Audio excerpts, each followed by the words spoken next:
Interesting. These blogs are coming in sets of two. And so I just did a blog about the echo of adrenaline, and I started talking about how I talk to my limbic system throughout the day when adrenaline starts spiking.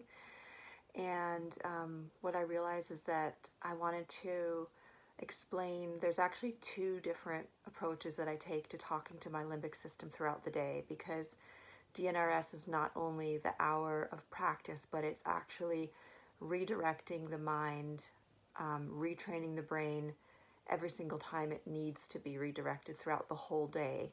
And there's tools, specific tools for that. And it really helped me when I started thinking of my limbic brain as a child.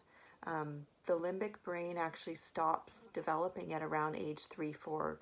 So our limbic brain is essentially the age of a 3 or 4-year-old.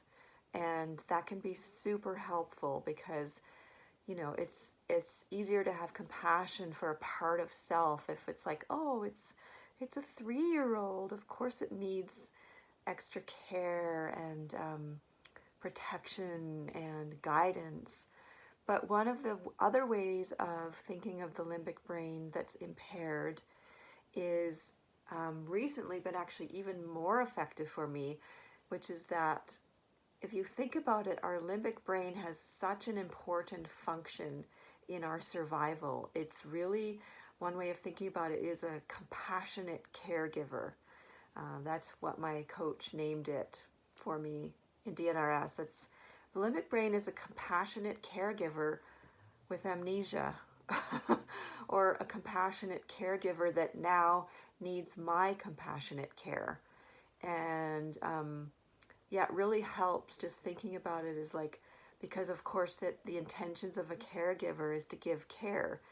The limbic brain is there to help us survive. It's there to look for something that we need to possibly run from, or possibly fight off, or possibly go into dorsal or freeze or play dead. Like those are the three things that our nervous system will do if we're threatened or in danger.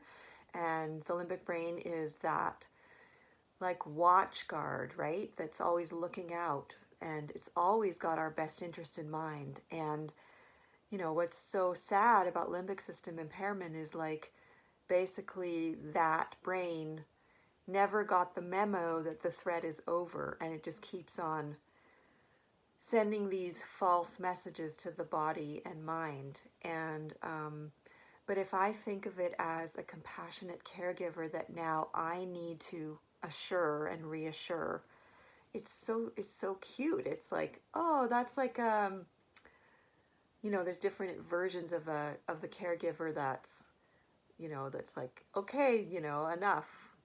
We don't need that. That's too much. One of them is like a smother mother, you know, or what's it called? A helicopter parent, right? Who's just like hovering all the time. It's like that. So anyway, yeah, it's really helpful to feel that I actually can help the inner parent who has gone off track. It's very empowering.